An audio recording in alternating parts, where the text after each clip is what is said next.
these big changes take a long time. I mean, we're talking about this is a big difference between, a disruption would be similar to a barge, right?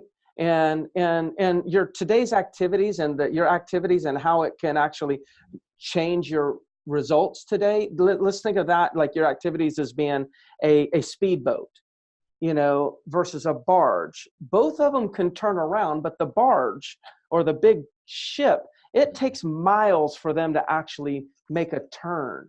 But the speedboat, it takes seconds, right? It just turns on a dime, right? So most people are focusing on these big old things that are changing, but and they're experiencing fear.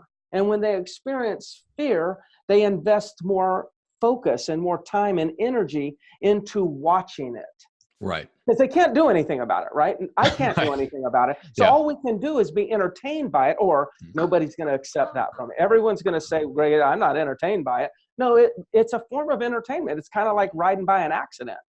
It's like no one wants to admit that they're being entertained by two cars that have crashed and there's ambulances all over the place. Well, if you're not being entertained by it and entertained in some crazy way, then why the heck are you focusing on it? Right. You're getting something out of it. And we are getting something out of being entertained or being, distracted by all these big things. And the challenge is that we're not focused on what's going on in the present. And if we actually, let's just assume for a minute that in 5 years, the market or the industry changed so much that it put thousands of realtors out of business.